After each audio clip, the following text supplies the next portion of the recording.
To my channel. देखिए, जो हमारा टॉपिक चल रहा था वेक्टर एनालिसिस एंड ज्योमेट्री, ये बीएससी फर्स्ट ईयर का टॉपिक था। इसमें जो आज का जो टॉपिक हमारा है गॉस डाइवर्जेंस थ्योरम, है ना। गॉस डाइवर्जेंस थ्योरम, ये थ्योरम जो है बहुत ही इंपॉर्टेंट है आपके एग्जाम के लिए। ये लगभग हर यूनिवर्सिटी के एग्जाम में जरूर आता है। गॉस डाइवर्जेंस थ्योरम क्या इंडिकेट करता है? गॉस डाइवर्जेंस थ्योरम जो होता है सरफेस इंटीग्रल को वॉल्यूम इंटीग्रल में कन्वर्ट करता है। ठीक है, आपको कभी भी पूछा जाए surface integral to volume integral किस रूल के द्वारा कन्वर्ट किया जाता है, किस थ्योरम के द्वारा कन्वर्ट किया जाता है, तो यही थ्योरम है गॉस डाइवर्जेंस थ्योरम। गॉस जी ने बहुत ही मेहनत किया है, तो ध्यान दीजिए। इनका स्टेटमेंट देखते हैं, इसके बाद फार्मूले देखते हैं, कार्टेशियन फार्मूले देखते हैं, उसके बाद कुछ प्रॉब्लम्स देखेंगे। सबसे पहली बात स्टेटमेंट में है the normal surface integral of A vector, the normal surface integral of a vector function f over the boundary of a closed surface, over the boundary of a closed region is equal to the volume integral of divergence f.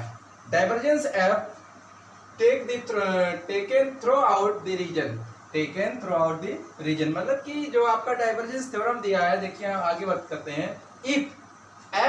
if f be the continuously differentiable vector, f जो vector है एक continuously differentiable vector है, vector point of a function in a region b क्या है? Volume integral, मतलब volume है। And s क्या है? Surface is a close surface. तो कहने का मतलब ये है, अब देखिएगा surface integral f dot n cap ds, surface integral n cap ds equal to volume integral divergence f dv। ठीक है, divergence f dv where n cap is a unit normal vector, जहां n कैप क्या है? Unit normal vector है। ठीक है, तो यही है गॉस डाइवर्जेंस थ्योरम का फार्मूला कि सरफेस इंटीग्रल को वॉल्यूम इंटीग्रल में कन्वर्ट किया जा सकता है। ठीक है, सरफेस इंटीग्रल क्या है? Close integral, surface integral s f dot n ds हो गया, और volume integral divergence f dv। अब इसी को कार्टेशियन फॉर्म में कन्वर्ट करने के लिए देखिएगा, इन कार्टेशियन फॉर्म डबल इंटीग्रल मतलब सरफेस इंटीग्रल कह सकते हैं, सरफेस इंटीग्रल f1 या double integral surface integral f1 dy dz plus f2 dz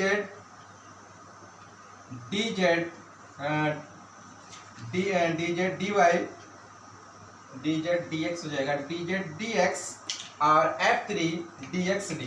ठीक है, मतलब ये सरफेस इंटीग्रल आपका कार्टेशियन फॉर्म में। ऐसे इधर वॉल्यूम इंटीग्रल का देखिए, ट्रिपल इंटीग्रल है volume integral del f1 upon del x1 plus del f2 upon del y plus del f3 upon del z dx dy dz।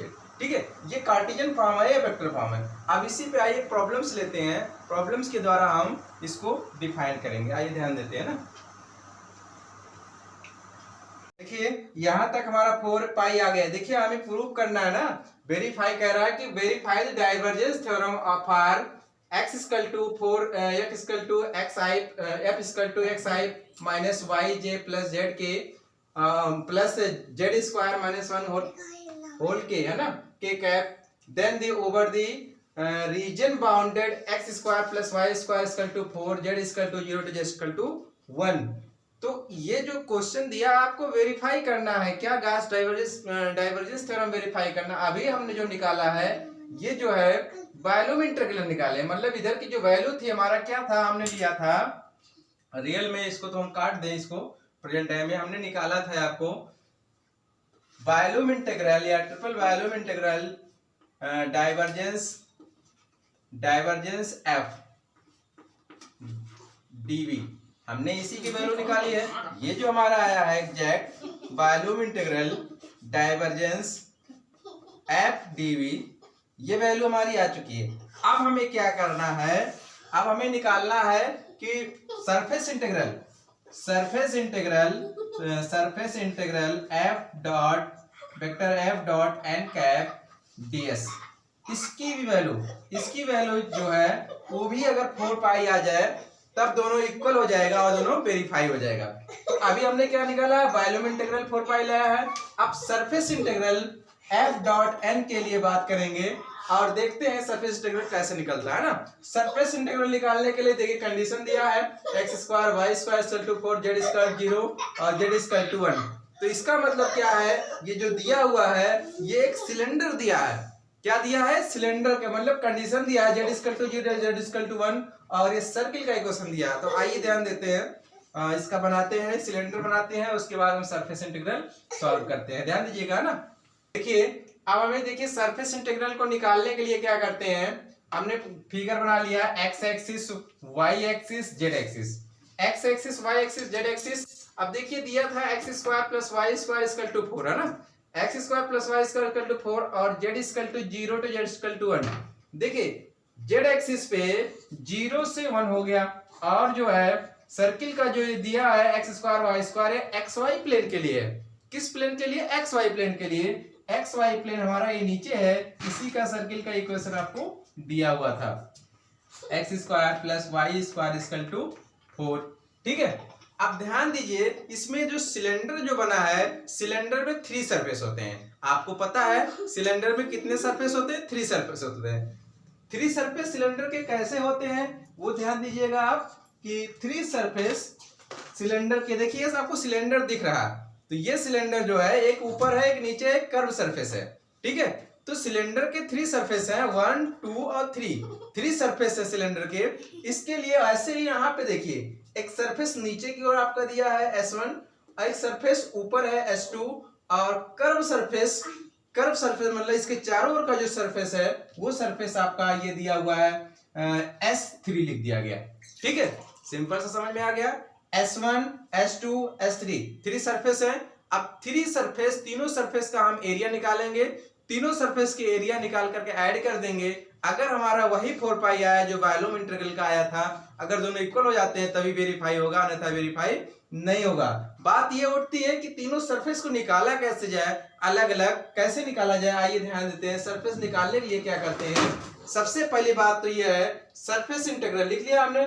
देखिए S1 S2 S3, S1 surface के लिए, S1 surface हमारा ये नीचे वाला surface है, पेदी वाला सरफेस। तो इसमें कह रहा है x square plus y square equal to 4, x square plus y square equal to 4। X y plane, x y plane के लिए जेड इक्वल टू 0 मतलब नीचे वाला जो सरफेस है इसमें that is z equal to 0।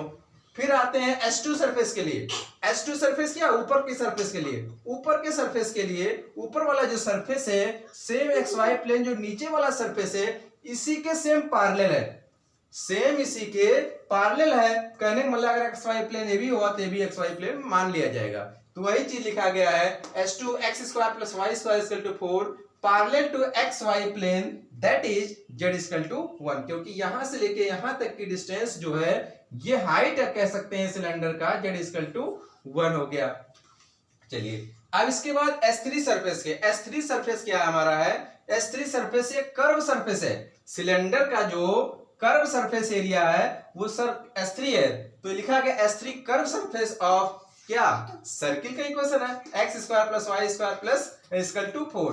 ठीक है, तो ये तीनों सरफेस आ गए हैं। इन्हीं तीनों सरफेस का अलग अलग एरिया निकालेंगे। देखिए total surface area F dot N cap ds, vector F dot N cap ds equal to S1 surface का एरिया प्लस S2 सरफेस का एरिया प्लस S3 सरफेस का एरिया। यही तीनों एरिया निकाल करके ऐड करेंगे। अगर ये तीनों एरिया निकाल कर ऐड करने 4 पाई आ जाता है तभी वेरीफाई हो पाएगा, अन्यथा वेरीफाई नहीं हो पाएगा। इसके लिए अब क्या करते हैं, सबसे पहले S1 सरफेस का एरिया निकालेंगे, फिर S2 सरफेस का एरिया निकालेंगे, फिर S3 सरफेस का एरिया निकालेंगे, तीनों को तब ऐड करेंगे, है ना। इसको हमने इक्वेशन 1 मान के छोड़ दिया है। अब आते हैं S1 सरफेस का एरिया निकालते हैं। तो ध्यान दीजिएगा S1 सरफेस के लिए, देखिए S1 सरफेस के लिए, अब देखिए S1 सरफेस के लिए हमने क्या किया, S1 सरफेस के लिए एक्सिस को देखिए, S1 सरफेस के लिए हम क्या करें, x और y की लिमिट फाइंड करेंगे तभी हम निकाल सकते हैं। तो x की लिमिट निकालने के लिए y को हमने 0 मान लिया, इसी में x square plus y square equal to 4। तो y को 0 मान लिया तो x square plus 0 equal to 4, तो x इक्वल टू क्या, x स्क्वायर इधर रूट ले लेंगे, x स्क्वायर इधर रूट ले लेंगे तो प्लस माइनस x की दो लिमिट प्लस माइनस 2 आ जाएगा, है ना। तो इसका मतलब है x की लिमिट आपकी x की लिमिट हो जाएगी x tending to -2 to x tending to 2, कहने मतलब x की लिमिट -2 से 2 तक हो जाएगी। ऐसे ही y की लिमिट के लिए क्या करेंगे, y की लिमिट के लिए यहीं से डायरेक्ट y की वैल्यू निकालेंगे, x स्क्वायर को उधर ले जाएंगे, y equal to plus minus √4 minus x square. तो देखिए y की लिमिट के लिए y tending to minus √4 minus x square to y tending to √4 minus x square, मतलब माइनस √4 माइनस x स्क्वायर से plus √4 minus x square. x और y की limit तो आ गई। अब बात उठती है कि यूनिट वेक्टर एन कैप की। जब ये प्लेन है तो इसके परपेंडिकुलर जो वेक्टर है आपका एन कैप है, एन कैप जो है इसका जेड कैप के लिए यूनिट वेक्टर जेड कैप, देखिए आई कैप एक्स प्लेन पर आई कैप होता है, वाई प्लेन पर जे कैप होता है और जेड प्लेन पर के कैप होता है यूनिट वेक्टर। आपको ये पता है, बचपन में आपने सीखा था इंटरमीडिएट में ना। तो वही बात यहाँ पे है एन कैप के लिए। जब ये प्लेन है, ये आपका नीचे वाला प्लेन इसके अपोजिट डायरेक्शन में है, इसलिए यूनिट वेक्टर एन कैप की वैल्यू माइनस के कैप। डायरेक्ट आप सिंपल सा समझिए कि एन कैप जो होगा इसके परपेंडिकुलर के लिए माइनस एन के कैप। तो एन कैप की वैल्यू हो गई माइनस के कैप, परपेंडिकुलर नॉर्मल वेक्टर जिसे कहते हैं, माइनस के कैप आ गया। डीएस इक्वल टू प्लेन आपका एक्स वाई प्लेन है, एक्स वाई प्लेन के लिए ds equal to dx dy है, क्योंकि यहाँ पे z 0 है, इस प्लेन पे z की वैल्यू 0 है, इसलिए आपका ds equal to dx dy हो गया। अब आते हैं integration, surface integral S1 plane की बात हो रही है, f dot n cap ds। तो x की लिमिट -2 से +2, y की limit minus √4 minus x square से प्लस √4 माइनस x स्क्वायर। और f की वैल्यू आपको दे रखा था, हमने डायरेक्ट f की वैल्यू रखा है, n कैप की वैल्यू अभी हमने बता ही दिया minus n cap minus k cap, ds की वैल्यू ये भी देखिए dx dy हो गया। ठीक है, अब इसका क्या करते हैं, इंटीग्रेशन कर लेते हैं। देखिए तुरंत इंटीग्रेशन करते हैं। इंटीग्रेशन में हमारी वैल्यू क्या आती है, फटाफट यहाँ पे देखिएगा। सरफेस इंटीग्रल लिमिट हमारा है -2 x इक्वल टू -2 से x इक्वल टू 2, और ये y की लिमिट हमारा है minus √4 minus x square to √4 minus x square. अब देखिएगा डॉट प्रोडक्ट, देखिए यहाँ पे ओनली फॉर के है, बाकी आई जे के नहीं है, इसका मतलब ये है आई जे के 0 हो जाएगा, यही आपका बचेगा के स्क्वायर जेड स्क्वायर -1। तो यहाँ बचा जेड स्क्वायर -1 और माइनस के था इसलिए यहाँ पे माइनस आ गया, और ये हो गया dx dy। अब बात एक और उठती है, ये बात ये उठती है कि एक्स वाई प्लेन आपका ये प्लेन है, इसमें क्या है जेड की वैल्यू 0 है ना, तो इसका मतलब क्या है, but z equal to but S1 plane z equal to 0। तो surface integral S1 f dot n cap ds equal to, ये आपका हो गया -2 x इक्वल टू -2, तो x इक्वल टू 2। और अब इसी वक्त ऐसा क्या करते हैं, ध्यान दीजिए, अब हम प्रॉपर्टीज लगाते हैं। आपने इंटरमीडिएट में प्रॉपर्टीज पढ़ा था, -a2 + a function f(x) dx equal to 2 0 to a f(x) dx। आपने ये फंक्शन प्रॉपर्टीज पढ़ा था एंड इंटीग्रेशन प्रॉपर्टीज। यही इंटीग्रेशन प्रॉपर्टीज अब यहाँ दोनों में लगाते हैं। देखिए दोनों की लिमिट सेम है, बट सिर्फ निगेटिव का फर्क है।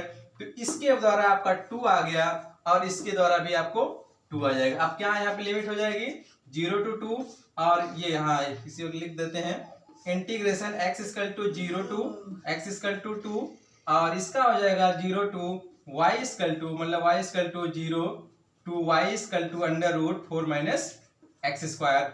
और देखिए z की वैल्यू 0 है, तो यहाँ -0 -1 और dx dy। अब देखिए माइनस माइनस प्लस हो गया, माइनस माइनस प्लस हो गया, तो हमारी एग्जैक्ट वैल्यू तो आपकी 0 हो गई, x equal to 0 to x y equal to 0। अब यहाँ पे only for minus minus plus 1 आ गया, dx dy। ठीक है, dx dy हो गया। इसके बाद इसका आपका प्लेन वही surface integral S1 f dot n cap ds।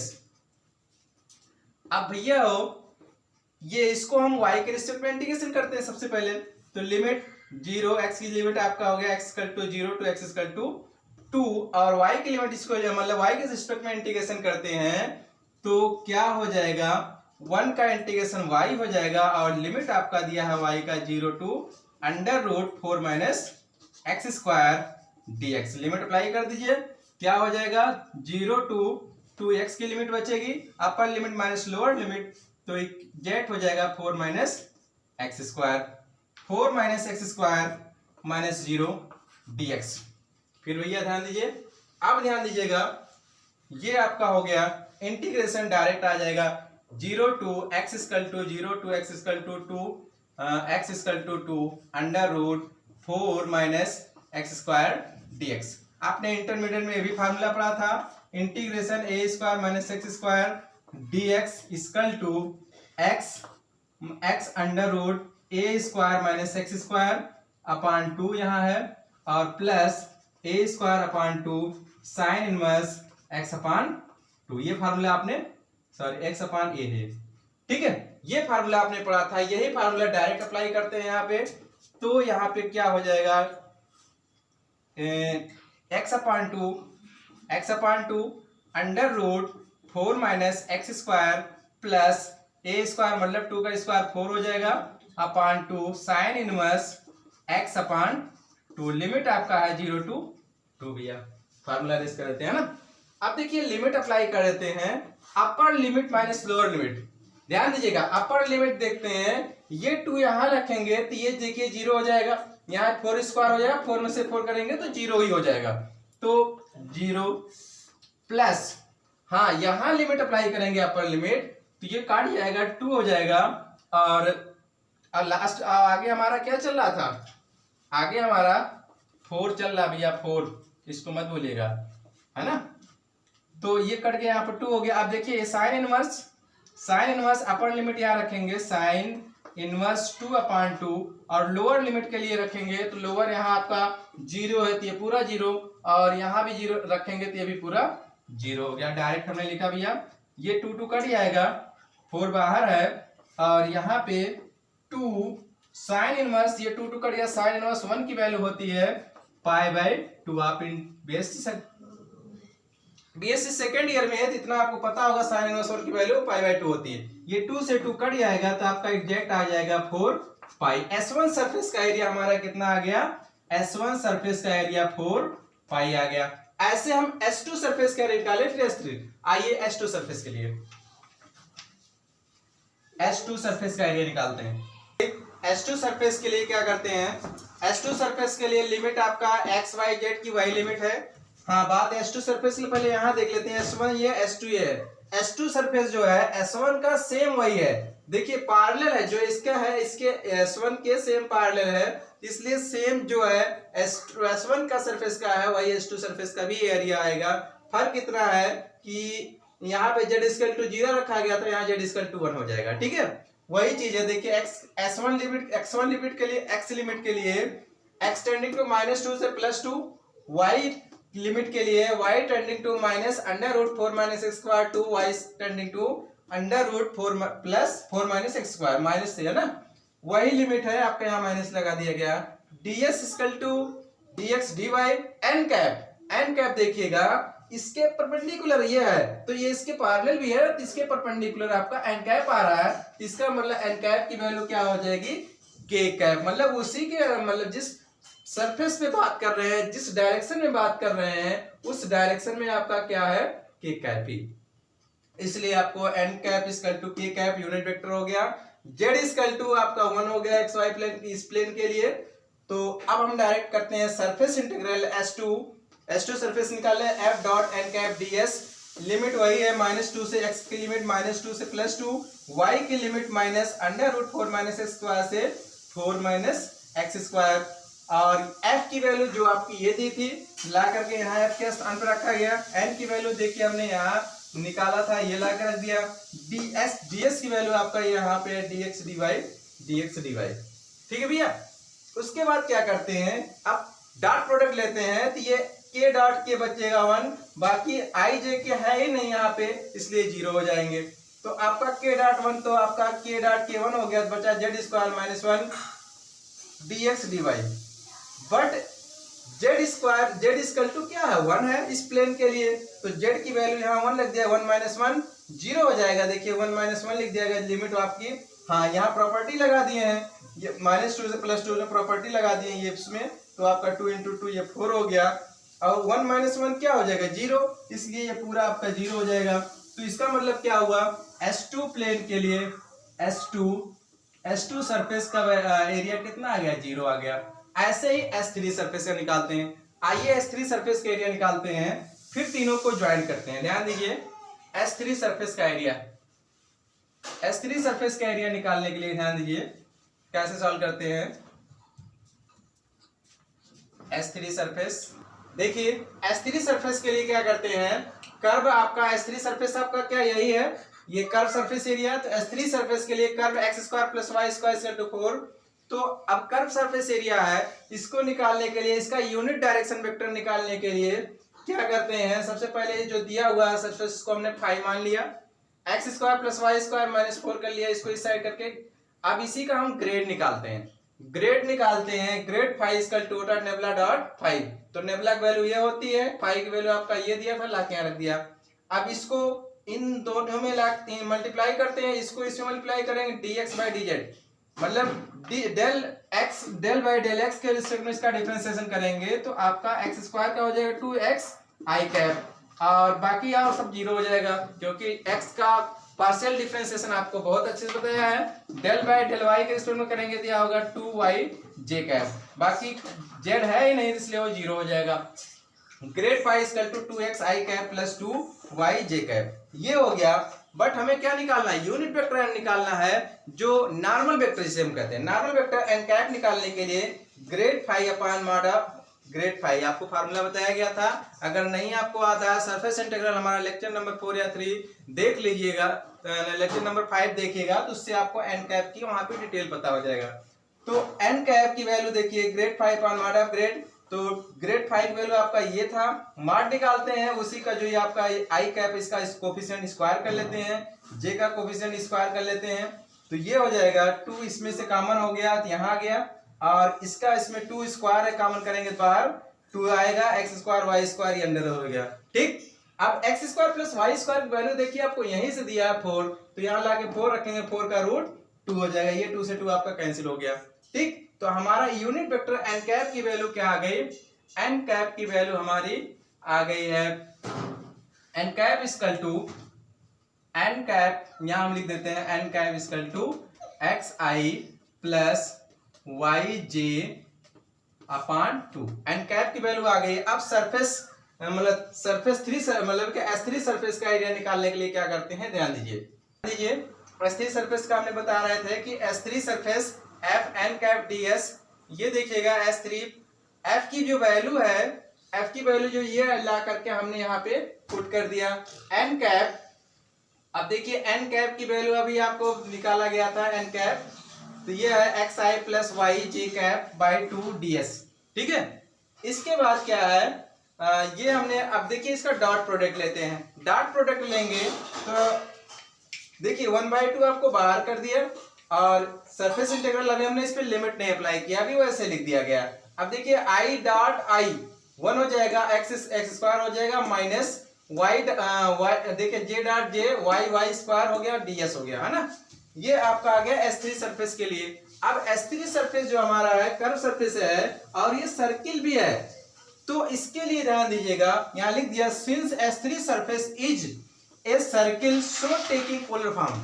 अब जो ये S3 सरफेस है, ये सर्किल है, इसको हम एरिया निकालने के लिए इसको हम पोलर फॉर्म में कन्वर्ट कर देते हैं। देखिए पोलर फॉर्म में नहीं करेंगे तो भी आएगा, बट ये है पोलर फॉर्म में करने से हमारा आंसर लाना इजी हो जाता है, और इंटीग्रेशन करना भी बहुत इजी हो जाता है, तो इसीलिए हमने पोलर फॉर्म में कन्वर्ट कर रहे हैं। आपको पता होना चाहिए सर्किल के इक्वेशन में पोलर फॉर्म में कन्वर्ट करने के लिए क्या माना जाता है, x = r cos थीटा और y = r sin थीटा। मतलब जो ये सर्किल का इक्वेशन दिया है, इसमें x =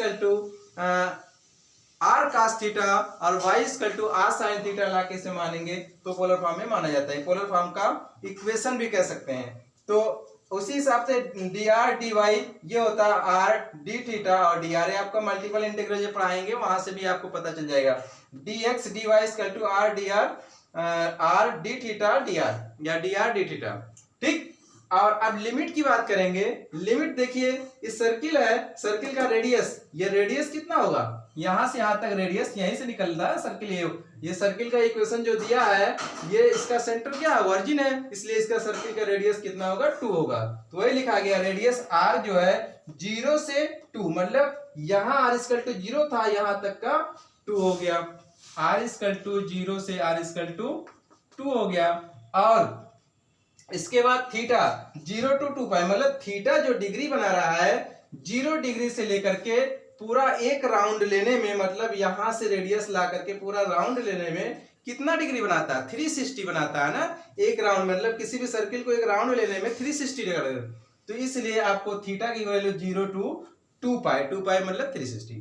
ठीक है। रेडियस देखिए, हमने लिमिट दोनों आर और थीटा की वैल्यू निकाल लिया, एक्स और वाई की वैल्यू निकाल दिया है, वो x y value polar form में दिया, ये वैल्यू लाके यहाँ पुट करते हैं और लिमिट हम आर और थीटा लगाते हैं। डी एक्स डी वाई के स्थान पे हम आर डी आर थीटा लिखते हैं। इसके बाद ध्यान दीजिएगा, आप लाके यहाँ लिखते हैं तो ये हो जाएगा, ये लिखते हैं surface integral F dot N cap d s r theta equal to 0 theta equal to 2 pi r equal to 0 to r 2। हमने लाके लिखते हैं एक्स की वैल्यू, देखिए एक्स की वैल्यू आर कास थीटा और वाई की वैल्यू ला करके माइनस आर साइन थीटा का होल स्क्वायर, ये हो गया। और ds की वैल्यू हमारा था dx dy और इसकी वैल्यू हो जाएगी r d थीटा और dr। ठीक है भैया। और लिमिट आपने लगा दिया। अब इसके बाद इसका हमें इंटीग्रेशन करना है। ध्यान दीजिएगा, इंटीग्रेशन कैसे किया जाएगा। तो सबसे पहले limit theta equal to 0 to theta equal to 2 pi और r equal to 0 to r equal to 2। देखिए आर स्क्वायर दोनों में कॉमन है, ये बचेगा cos square theta minus sine square theta D theta d are are d r d theta. ठीक है भैया, ये हो गया। अब बात करते हैं आर और मिला के आर क्यूब हो जाएगा, ये पूरा फार्मूला बन जाएगा cos 2 थीटा का। तो ये हो जाएगा limit 0 to x theta is tending to theta equal to 0 to theta equal to 2 pi और r equal to 0 to r equal to 2 और ये हो जाएगा r क्यूब और ये हो जाएगा cos 2 थीटा। ये cos 2 थीटा का फार्मूला है, cos square theta minus sign to cos 2 theta हो जाएगा। और r क्यूब कर लिए हैं d r d थीटा। ठीक भैया। सबसे पहले हम r के रिस्पेक्ट में इंटीग्रेशन करते हैं। अब ये कांस्टेंट वैल्यू है, किसी के रिस्पेक्ट में कर सकते हैं। ये इंटीग्रेशन दोनों लिमिट देखिए कांस्टेंट दिया है, चाहे आप r के रिस्पेक्ट में करिए चाहे वो थीटा के रिस्पेक्ट में करिए। पहले तो हम पहले r के रिस्पेक्ट में कर लेते हैं। तो integration theta equal to 0 to theta equal to 2 pi, ये हो गया। r क्यूब का हो जाएगा r की पावर 4 अपान 4 और लिमिट हमारा है 0 टू 2 है r की वैल्यू और यहाँ बचेगा d थीटा। अब ये हो जाएगा थीटा की लिमिट आपको जा रहा है 0 टू 2 पाई और ये आपका 1/4 बाहर हो गया, अपर लिमिट माइनस लोअर लिमिट, तो 2 की पावर 4 माइनस 0 की पावर 4 और d थीटा। तो इसकी वैल्यू क्या आ जाएगा एग्जैक्ट, ये हमारा हो जाएगा 0 टू 2 पाई और 1/4 और ये हो जाएगा 2 की पावर 4 क्या होता है 16 माइनस 0 और d थीटा है ना। तो इसका मतलब क्या है, तो ये देखिए 4 से पावर कट जाएगा 0 to 2 pi 4 d theta, 0 to 2 pi 4 d। हाँ लेकिन ये क्या और है, यहाँ पे हमने cos थीटा भूल गए, cos 2 थीटा था, cos 2 थीटा d थीटा और यहाँ पे हम cos लिख दें cos 2 थीटा d थीटा और cos 2 थीटा d थीटा और यहाँ पे भी cos 2 थीटा d थीटा। ठीक है भैया। अब देखिए cos का इंटीग्रेशन करते हैं। cos का इंटीग्रेशन करेंगे क्या हो जाएगा, कास का इंटीग्रेशन करेंगे तो 4 कास का हो जाता है sine 2 theta upon 2 limit 0 to 2 pi, ये 2 बाहर होके 2 हो गया। अब इसमें कास साइन 2 थीटा की लिमिट 0 टू 2 पाई। ध्यान दीजिएगा भाई, upper limit sine 2 into 2 pi minus lower limit 2 into 0। अब ध्यान दीजिए 2, देखिए साइन पाई की वैल्यू क्या होती है, 0 होती है, साइन 0 की वैल्यू भी 0 होती है, कहने का मतलब 0। इसका मतलब क्या हो गया, S3 सरफेस जो है, S3 सरफेस हो गया f dot N cap d s equal to 0। S3 surface की वैल्यू 0 आ गई।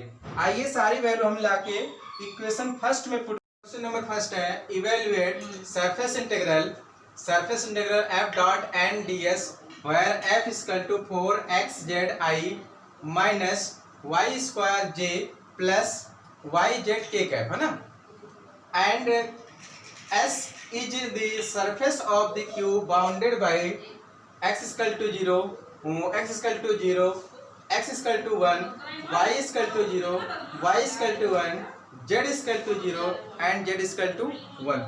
अब देखिएगा इस क्वेश्चन को सॉल्व करने का तरीका क्या है। अभी हमने जो बताया था Gauss divergence theorem, Gauss divergence theorem के अकॉर्डिंग जो है इसको हम सॉल्व करेंगे, है ना। गॉस डाइवर्जेंस थ्योरम आपको बताया गया है, गॉस डाइवर्जेंस ऐसा थ्योरम है जिसके द्वारा हम सरफेस इंटीग्रल को वॉल्यूम इंटीग्रल में कन्वर्ट कर सकते हैं। तो आइए इसको सॉल्व करते हैं। तो देखिए जो दिया हुआ है सरफेस इंटीग्रल, सबसे पहले लिखेंगे वी नो दैट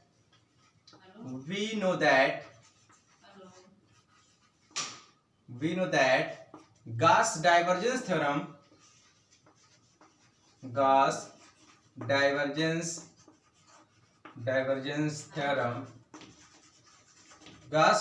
theorem के अकॉर्डिंग क्या होता है, surface integral f dot n d s equal to volume integral divergence of f dv। ठीक है, यही आपका फार्मूला है, volume integral divergence of f dv। अब इसी को मैं देखिए f, इसी की वैल्यू निकालनी है, तो वॉल्यूम इंटीग्रल डाइवर्जेंस f को क्या कहते हैं, नेबुला डॉट f dv। ठीक भैया, अब देखिएगा अभी हम इसको ऐसे ही लिखेंगे, पहले नेबुला डॉट f की वैल्यू निकालेंगे। नेबुला का मतलब होता है del by del x i cap, del by del y j cap, del by del z k cap. और f की वैल्यू आपके दे रखी है, कितना दिया है, 4xz i cap minus y square j cap yz k cap dv। ठीक भैया, हो इधर वॉल्यूम इंटीग्रल ऐसे ही है। आप ध्यान दीजिएगा, आई डॉट आई क्या होता है, 1 होता है, जे डॉट क्या, जे 1 होता है, के डॉट के 1 होता है। फिर हो जाएगा डेल बाय डेल एक्स, इसका differentiate, del by del y, इसका differentiate, del by del z, इसका डिफरेंशिएट। ठीक, तो इसको इसका डिफरेंशिएट भी करते हैं। देखिए एक्स के सापेक्ष इसका डिफरेंशिएट 1 हो जाएगा, बचेगा क्या, 4z आई का 1 हो जाएगा, जे का देखिए वही हो जाएगा -2y, जेड के रिस्पेक्ट में करेंगे तो ये हो जाएगा प्लस, ये जेड का 1 हो जाएगा, तो बचेगा क्या, y। ठीक भैया, ये हो गया, ये आपका हो गया dv हो गया, इसमें से एक लेस हो जाएगा, तो ये आ जाएगा volume integral v 4z minus y dv। ठीक भैया, अब ध्यान दीजिएगा ये 3D ज्योमेट्री है, 3D ज्योमेट्री में वॉल्यूम निकालने के लिए x y z 3 कोऑर्डिनेट होने चाहिए और तीनों के अलग अलग लिमिट होने चाहिए, जो कि आपको क्वेश्चन में दे रखा है। देखिए x equal to limit 0 to 1, y equal to 0 to 1, z equal to 0 to 1 दिया हुआ है ना। तो लाइए फटाफट इंटीग्रेशन करते हैं। x इक्वल टू लिमिट लेंगे 0 to 1, integration y equal to 0 to y equal to 1, integration z equal to 0 to z equal to 1। और भैया क्या है हमारा 4z माइनस वाई, और dv को क्या कहते हैं, dx dy dz। चलिए फटाफट इंटीग्रेशन कर लेते हैं इसी वक्त। देखिए इसमें z है, z का इंटीग्रेशन क्या हो जाएगा, x equal to 0 to x equal to 1, y equal to 0 to y equal to 1, 4 z का हो जाएगा z स्क्वायर अपॉन 2, और ये हो जाएगा 0 टू 1 y z यहाँ भी हो जाएगा 0 टू 1, ये हो जाएगा dx dy। ठीक भैया, समझ में आ रहा होगा आपको। अब ध्यान दीजिएगा, integration x equal to 0 to x equal to 1, और देखिएगा y equal to integration 0 to y equal to 1। अब यह हो, ये 2 से ये 4 कट जाएगा 2, इसमें लिमिट अप्लाई कर देंगे, अपर limit minus lower limit, minus y, इसमें भी अपर लिमिट माइनस लोअर लिमिट, और ये हो जाएगा dx dy। ठीक, तो ये हो जाएगा integration x equal to 0 to x equal to 1, y equal to 0 to y equal to 0 to y equal to 1। इसके बाद क्या करते हैं, ध्यान दीजिए, ये देखिएगा यहाँ बचा है 2, और 2 बचा हुआ है, और माइनस 2 माइनस y, और इसकी वैल्यू 1 हो जाएगी dx dy। ठीक है, अब y के रिस्पेक्ट में कर दें, y के रिस्पेक्ट में करें तो 0 to x equal to 0 to x equal to 1, और यहाँ पे हो जाएगा 2y का लिमिट अप्लाई करेंगे 0 टू 1, और ये y स्क्वायर हो जाएगा y स्क्वायर अपॉन 2 0 टू 1। बचेगा क्या, बचेगा क्या आपका dx। ठीक भैया, फिर इसमें लिमिट अप्लाई करते हैं, ये रेस कर देते हैं। इसके बाद क्या हो जाएगा, x equal to 0 to x equal to 1 limit integration, और 2 इसमें upper limit minus lower limit, upper limit 1 minus 0 और माइनस 1/2 बाहर, और अपर लिमिट माइनस 1 का स्क्वायर माइनस 0 का स्क्वायर, ये dx। ठीक भैया, आप ध्यान दीजिए क्या करते हैं, इंटीग्रेशन 0 टू 1, और ये हो गया 2, और ये बचा माइनस 1/2 dx। कांस्टेंट है ये, पूरा का पूरा कांस्टेंट, 2 टू 4 में से 1 लेस करेंगे, 3/2 बाहर हो जाएगा 1, 0 टू 1 dx। तो भैया क्या हो जाएगा, 3/2, 1 का इंटीग्रेशन है x, 0 टू 1 3/2, और ये हो जाएगा 1 माइनस 0, तो कितना हो जाएगा 3/2। तो एग्जैक्ट हमारा आ गया surface integral f dot n ds equal to 3/2। ठीक भैया, यही होता है आंसर। आइए ऐसे ही सेकंड प्रॉब्लम देखते हैं, सेकंड प्रॉब्लम के द्वारा भी सॉल्व करते हैं। ध्यान दीजिएगा, बहुत आसान है, गॉस डाइवर्जेंस थ्योरम, स्टेटमेंट और फार्मूले के द्वारा हम बहुत से क्वेश्चन लगा ले जाएंगे। ध्यान दीजिएगा, क्वेश्चन नंबर सेकंड आते हैं ना, प्रॉब्लम नंबर सेकंड हमारा है, so that integration surface integral ax I cap plus b y j cap plus c z k cap n dot ds equal to 4/3 pi a plus b plus c, where s is the surface of the sphere x square plus y square plus z square equal to 1। देखिएगा, ये sphere का equation है, sphere का ऐसा equation है जिसका origin 0,0 होगा, और मतलब इसका सेंटर 0,0, इसका सेंटर जो है ओरिजिन पे होगा, और इसका रेडियस होगा 1 सेंटीमीटर। ठीक है, ये इतना आपको कंफर्म होना चाहिए। X square y square z square equal to 1, ये किसका इक्वेशन है, ये स्फीयर का इक्वेशन है, ये उस स्फीयर का इक्वेशन है जिसका सेंटर ओरिजिन पे हो और जिसका रेडियस जो होगा 1 होगा। ठीक, इतना क्लियर होना चाहिए। अब आइए देखिए सॉल्व करते हैं, इसकी वैल्यू में निकालना है, तो इसके लिए सबसे पहले लिखेंगे we know that Gauss divergence theorem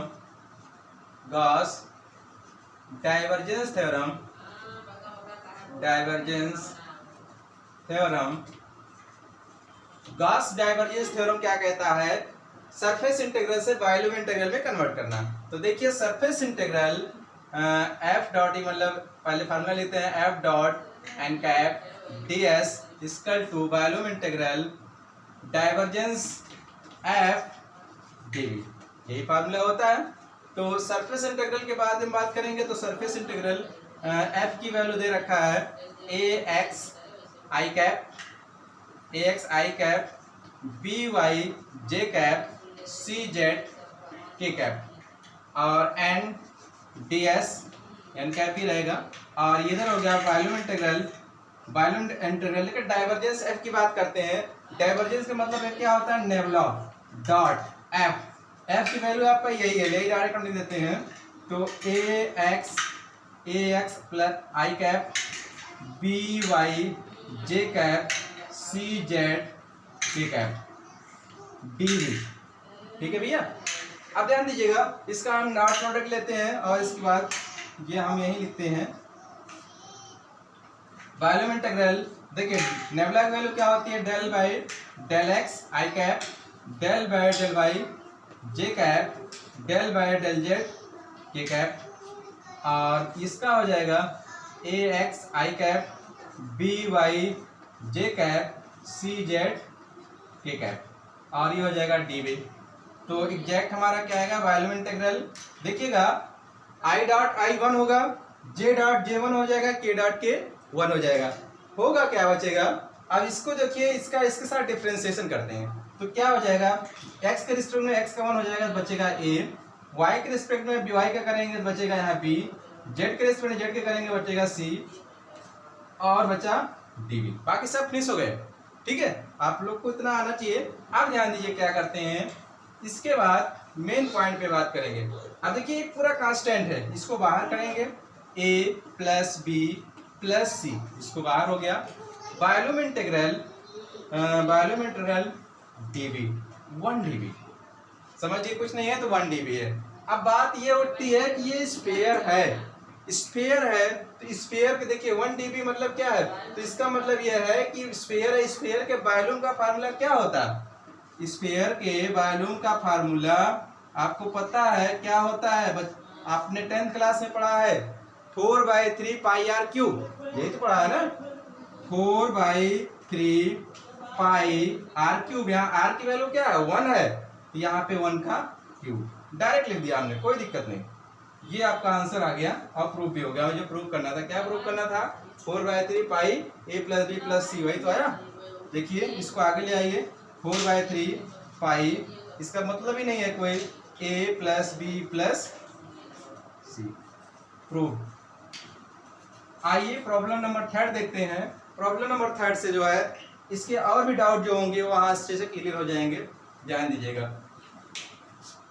problem number 3 है, verify the divergence theorem for f x i y j plus bracket में z square minus 1 k cap taken over the region bounded by x square plus y square equal to 4, z square 0 से मतलब z equal to 0 to z equal to 1, ठीक है।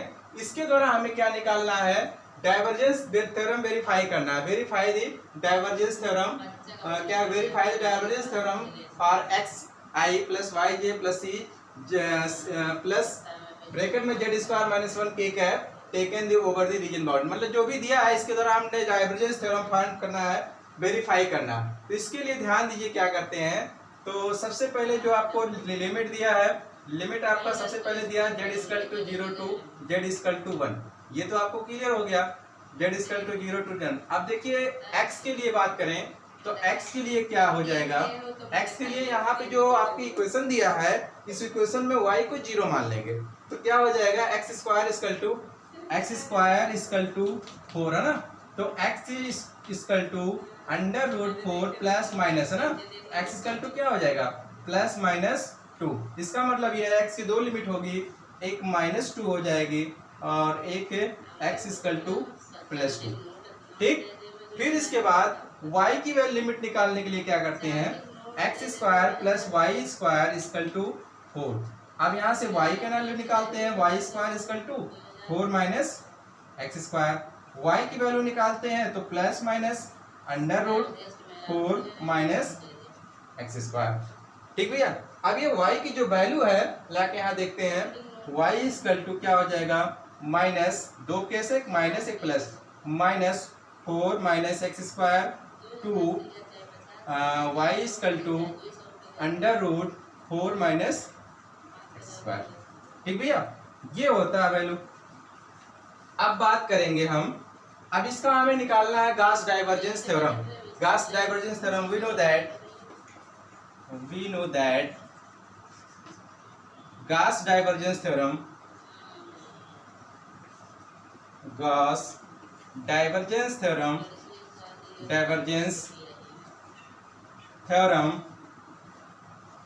Gauss divergence theorem formula क्या होता है, surface integral f dot n cap ds equal to volume integral divergence f dv, ये होता है भैया। अब देखिएगा इसमें वॉल्यूम इंटीग्रल की पहले हम बात करेंगे तो इधर हो जाएगा dv, और डाइवर्जेंस का मतलब होता है नेबुला डॉट f dv। इतना आपको डाउट नहीं होना चाहिए। इसके बाद क्या है, इसमें हम लिमिट तो आपको लिख ही दिए हैं, आप अभी लगा लेंगे फटाफट या हम ही लगाते हैं, ध्यान दीजिएगा। अब इसके बाद आगे लिखते हैं, इधर आपका चल ही रहा था surface integral f dot n cap ds। इसके बाद क्या है, volume integral v nabla dot f मतलब नेबुला आपका क्या है वैल्यू, नेबुला की वैल्यू है del by del x i cap del by del y j cap del by del z, ठीक है। ये भैया ब्रैकेट क्लोज हो गया। इसके बाद जो है f की वैल्यू क्या है, x i cap minus y j cap और ब्रैकेट में z square minus 1 k cap, ठीक है, ब्रैकेट क्लोज dv लिख दिया गया। इसके बाद क्या है, volume integral del by del x। देखिएगा x के student i dot i1 j dot j1 k dot k1 i j constant हो जाएगा, डॉट प्रोडक्ट आपको कांस्टेंट वैल्यू ही बताता है, आपको ये क्लियर है। इसके बाद डेल बाय डेल x को इसके रिस्पेक्ट में डिफरेंशिएट करेंगे तो डेल बाय डेल x का x हो जाएगा 1 और प्लस y के रिस्पेक्ट में माइनस 1 हो जाएगा प्लस z स्क्वायर का हो जाएगा 2z माइनस 1 का 0, ठीक है भैया। और ये आपका हो गया, क्या हो जाएगा, dv। तो v ये हो गया, ये 1 1 कट जाएगा, केवल बचेगा 2z है, ये 2z और ये आपको कुछ नहीं बचा dv, ठीक है। इसके बाद अब इसका हमें सॉल्व करना है, integration volume integral 2z dv। अब देखिएगा इसमें सॉल्व करने के लिए अभी आपको लिमिट बताया था, x इक्वल टू, सबसे पहले z की लिमिट जो दी है z को लिख देते हैं, z की पहले लिमिट लिखते हैं तो, या x की लिख लेते हैं। x की लिमिट आपकी थी -2 टू x इक्वल टू +2, ये हो गया। y की लिमिट आपकी क्या निकाला था हमने, y की लिमिट था y equal to under root 4 minus x square, ये माइनस में था और इधर ऊपर प्लस में था, y equal to under root 4 minus x square, minus under root 4 minus x square to plus under root 4 minus x square, और फिर z की लिमिट है z equal to 0 to z equal to 1, देखिए ये दिया हुआ साफ साफ। अब इसके बाद हमारा जो डाइवर्जेंस f था वो वैल्यू आया 2z dv को अब क्या लिख देंगे हम डायरेक्ट, dx dy और dz, ठीक, क्लियर है ना बेटा। अब देखिएगा, अब इसको हम x के रिस्पेक्ट में डिफरेंशिएशन इंटीग्रेशन करते हैं, y के रिस्पेक्ट में करते हैं, z के रिस्पेक्ट में करते हैं, मतलब सबसे पहले उसके सापेक्ष इंटीग्रेशन करते हैं जिसकी लिमिट कांस्टेंट। अब देखिए जिसकी लिमिट देखिए, मतलब लास्ट में, पहले तो आप चाहे जिससे ही कर सकते हैं, लेकिन लास्ट में हम उसकी लिमिट मतलब उसके रिस्पेक्ट में इंटीग्रेशन करते हैं जिसकी लिमिट कांस्टेंट दी हो। देखिए x की भी लिमिट कांस्टेंट है और z की लिमिट कांस्टेंट है। इसका मतलब है चाहे आप y के रिस्पेक्ट में कर लीजिए चाहे z, एक कांस्टेंट जो है उसको एकदम लास्ट में करना, बाकी आप चाहे जैसे कर लीजिए, आंसर वही आना है। चलिए हम z के रिस्पेक्ट में कर लेते हैं, फिर y के रिस्पेक्ट में करते हैं, फिर x के रिस्पेक्ट में करते हैं। आप कहेंगे कि सर पहले क्यों नहीं y के रिस्पेक्ट में कर लेते? कर सकते हैं, क्यों नहीं x के रिस्पेक्ट कर सकते हैं, कोई दिक्कत नहीं है। लेकिन केवल multiple integral, double integral, triple integral solve करते समय सबसे पहले एक मान में रखेंगे कि जो कांस्टेंट लिमिट होगी उसको बाद में, मतलब सबसे लास्ट में उसके रिस्पेक्ट में इंटीग्रेशन करेंगे, बाकी चाहे जिसके चाहे जैसे कर देंगे, कोई दिक्कत नहीं, आंसर वही आना है। ठीक है, इतना आप ध्यान रखिए। तो देखिए ये z है, अब हम इधर z की भी लिमिट दी है और कांस्टेंट आपका x को दिया हुआ। अगर ये कांस्टेंट x का ना दिया होता, y तो वेरिएबल है ही, x भी वेरिएबल होता, तो हम इसको लास्ट में करते, चाहे इसके पहले करते हैं। ठीक है, तो अब हम क्या कर रहे हैं, z की लिमिट से कर लेते हैं, क्योंकि z भी दिया हुआ है, कांस्टेंट एक दिया ही दिया है। तो चलिए z के सापेक्ष करते हैं फटाफट। तो इसका जो हो जाएगा 2 इंटीग्रेशन, हाँ सबसे पहले ये है कि एक प्रॉपर्टी लगा देते हैं। प्रॉपर्टी जो है आपको पता है इंटरमीडिएट में कोई function -a to +a f(x) dx equal to जो होता है -a से +a f(a) dx, इसकी वैल्यू क्या होती है 2 integration 0 to a f(x) dx। ठीक भैया, ये आपकी प्रॉपर्टी इंटरमीडिएट में पढ़ा है। -a से +a तो ये हो जाएगा 2 0 to a। सेम यही प्रॉपर्टी आप इंटरमीडिएट जो पढ़े हैं वही हम देखिए यहाँ लगा देंगे और यहाँ लगे। देखिए -2 से +2, -a से सेम लिमिट होना चाहिए, -2 प्लस होना चाहिए, तो उसमें ये प्रॉपर्टी आपकी लगती है, प्रॉपर्टी नंबर 5, जो कि आपने इंटरमीडिएट में पढ़ा है। अब यही प्रॉपर्टी हम यहाँ लगाते हैं तो ये आपका 0, यहाँ आपका बाहर 2 हो जाएगा और इससे भी आपका यहाँ 2 हो जाएगा। लिमिट ये हो जाएगा 0 to 2, और हाँ लिमिट 0 to 2 किसका है अभी लिख दें, नहीं तो डाउट में आ जाएगा, अभी इसको मिटा देते हैं। तो ये हो जाएगा limit x equal to 0 to x equal to 2, y equal to 0 to y equal to √4 - x²। और ये देखिए इसका रेसिप्रोकल इंटीग्रेशन ही कर लेते हैं, तो ये 2 बाहर है और z² का z²/2, और लिमिट आपका था 0 to 1, बचा क्या है dx और dy बचा है। ये 2 से 2 कट जाएगा और उसके बाद हमारा आंसर क्या आएगा वो भी देख लीजिए, ध्यान दीजिएगा।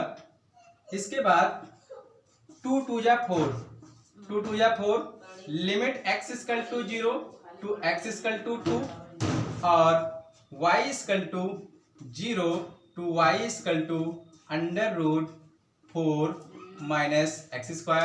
और ये हो जाएगा upper limit minus lower limit 1 का स्क्वायर माइनस 0 का स्क्वायर और dx dy। कहीं पे डाउट होगा तो जरूर बताइएगा। अब भैया हो यहाँ पे खत्म हो गया, सब निकल गया, कांस्टेंट 1 बचा। तो अब y के रिस्पेक्ट में करते हैं, तो यहाँ equal to 4 limit x equal to 0 to x equal to 2, y के रिस्पेक्ट में करते हैं तो यह कांस्टेंट 1 का इंटीग्रेशन y के रिस्पेक्ट में y हो जाएगा, y की लिमिट अप्लाई कर देंगे। लिमिट आपका क्या है 0 to √4 - x² dx। ठीक भैया, अब इसमें लिमिट अप्लाई करें तो ये हो जाएगा 4 बाहर है, लिमिट 0 to 2 और इसका अपर limit minus lower limit, upper limit आपका हो गया 4 - x² और लोअर लिमिट आपका क्या हो जाएगा -0 dx। ठीक, ऊपर रेस्ट कर लेते हैं। इसके बाद ध्यान दीजिए क्या होगा, इसके बाद ये कितना आ गया 4। अब इसका इंटीग्रेशन 0 to 2 4 - x² dx। अब बात उठती है किसका इंटीग्रेशन। 4 आपने इंटरमीडिएट में पढ़ा है integration a² - x² dx equal to x/2 √a² - x² plus a²/2 sine inverse x/a। आपने ये फार्मूला पढ़ा है, यही फार्मूला हम ला के यहाँ लगा देंगे तो हमारा आंसर आ जाएगा।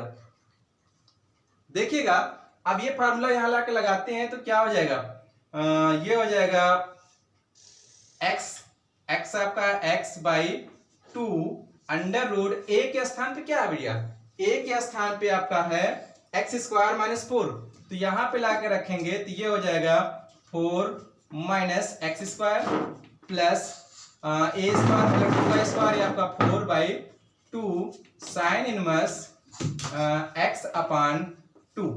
ये 2 का स्क्वायर क्या है, इसको हम ऐसे भी तो लिख सकते हैं, आपको अगर डाउट हो तो 0 टू 2 अंडर रूट 2 का square minus x square D से भी लिख सकते हैं। तो इसी तरह हमने यहाँ पे ये 2 का साइन इनवर्स x बाई 2, अब यहाँ पे पूरे पे लिमिट क्या है 0 टू 2। ठीक भैया, आइए अब ध्यान दीजिएगा, अब इसकी हम लिमिट अप्लाई कर देते हैं। लिमिट अप्लाई करते समय ध्यान दीजिए, upper limit to lower limit. Upper limit अगर 2 है तो जहां जहां x है वहां 2 रखेंगे, यहाँ 2 रखेंगे 2 बाई 2 1 हो जाएगा, लेकिन यहाँ 2 रखेंगे 2 का स्क्वायर 4 माइनस 4 करेंगे मतलब ये पूरा पूरा 0 हो जाएगा, और यहाँ रखेंगे 2 अपान 2 कट के यहाँ 1 हो जाएगा, और यहाँ रखें ये तो आपका 1 अपान 2 केवल बचेगा, तो ये आपका क्या हो जाएगा साइन इनवर्स 1। साइन इनवर्स 1 की वैल्यू क्या होती है पाई बाई 2 होती है, ध्यान दीजिए। तो ये हो जाएगा 4, अपर लिमिट आपका डायरेक्ट हम कर दें 0 नहीं 2 upon 2 under root 4 minus 4 plus 2 sine inverse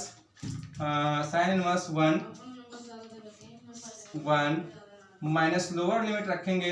हाँ भैया लोअर लिमिट रखते हैं, तो देखिए ये यहाँ रखेंगे तो ये भी पूरा 0 हो जाएगा, और यहाँ रखेंगे तो ये भी 0, लोअर लिमिट आपका पूरा का पूरा 0 हो गया, बचा क्या 4, तो ये भी 0 हो गया। 2 साइन इनवर्स की वैल्यू क्या होती है पाई बाई 2, तो ये 2 से 2 कटा, क्या आ गया हमारा 4 आ गया, और हाँ 4 पाई 4 ये 2 कट गया 4 पाई हो गया, है ना। तो ध्यान दीजिए 4 पाई, इसके बाद ये आपका आंसर आ गया 4 पाई निकाल लिया। उसके बाद इक्वेशन 1 में पुट करते हैं, सरफेस इक्वेशन 1 क्या है, surface integral f1 s1 f dot n cap ds और surface integral f2 f dot n cap ds, surface integral s3 f dot n cap ds। देखिए s1 का हमने क्या एरिया निकाला था, s1 देखिए 4 पाई था, s2 हमारा 0 था और s3 0। देखिए ला के यहाँ तीनों जगह रख दिया गया, इसका टू हमारा कितना आ गया surface integral f dot n cap ds का टू 4 पाई। हमने वॉल्यूम इंटीग्रल भी क्या निकाला था इक्वल टू 4 पाई, ये भी निकाला था। अब देखिए दोनों इक्वल है ना, दोनों इक्वल है, तो यही चीज हमें प्रूव करना था कि surface integral equal to volume integral, है ना। तो यही हमारा वेरीफाई हो गया, वेरीफाई दिस क्वेश्चंस या क्वेश्चंस लिख दीजिए, हैंस प्रूव्ड। ठीक, देखिए हमारा ये क्वेश्चंस पूरा हुआ। गॉस डाइवर्जेंस थ्योरम जो है क्वेश्चन के साथ इसका जो है प्रॉब्लम्स मतलब प्रॉब्लम्स भी सॉल्व कराया गया। तो आज के लिए इतना ही, थैंक यू वेरी मच।